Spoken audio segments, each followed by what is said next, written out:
Hello दोस्तों, आज की हॉरर स्टोरी में आप सभी का स्वागत है। तो वक्त को जाया ना करते हैं, फटाफट स्टोरी को करते हैं शुरू।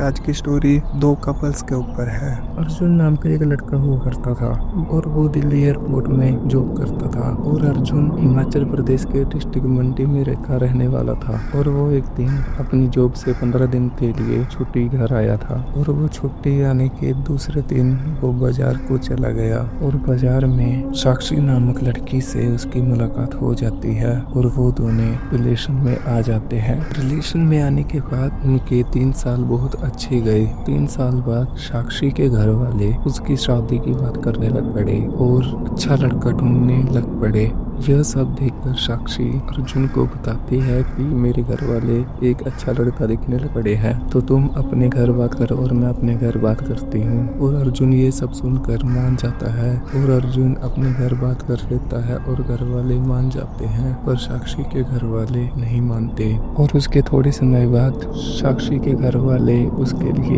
एक लड़का फाइनल कर लेते हैं और उनसे बात करने लग पड़ते हैं, पर साक्षी वहाँ शादी करने के लिए मना कर देती है। फिर साक्षी के घर वाले 3-4 जगह और बात करते हैं, पर साक्षी नहीं मानती। साक्षी के घर वाले यह सब देखकर उसकी बात मान लेते हैं और अर्जुन का टिपड़ा मंगवा लेते हैं। और साक्षी के घर वाले एक अच्छा दिन देकर एक अच्छे पंडित से और साक्षी के घर वाले एक अच्छा दिन देखकर और एक अच्छा पंडित देखकर उसके पास उन दोनों के टिपड़े लेके चले जाते हैं। जब पंडित उनके टिपड़े देखते हैं तो उनका गुण नहीं मिलते और उन्हें बहुत बड़ा दोष बताते हैं, जिसे सुनकर साक्षी के घर वाले उस रिश्ते को तुरंत मना कर देते हैं। और साक्षी ये सब देखकर अर्जुन के साथ भागने के लिए मन बना लेती है और एक दिन वो चुपचाप घर से निकलती है और वो अर्जुन के साथ भाग जाती है।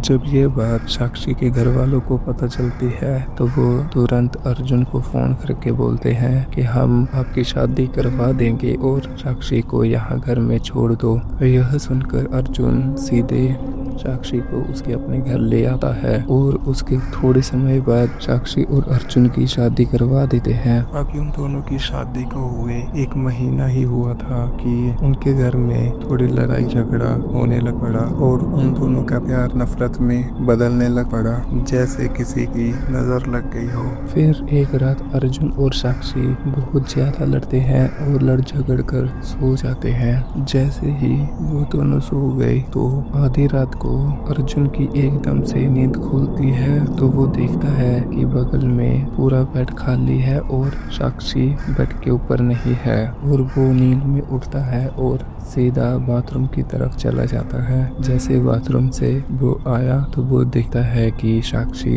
हवा में झूल रही है। यह देखकर अर्जुन बहुत बुरी तरह चिल्लाया और उसने अपने सभी घर वाले उठाए तो सभी घर वाले उसके कमरे में आ गए तो देखा कि साक्षी पलंग के ऊपर झूल रही थी हवा में। उसके बाद वो सीधी पलंग के ऊपर बहुत बुरी तरह गिर गई, जैसे किसी ने ऊपर से उसे छोड़ दिया हो।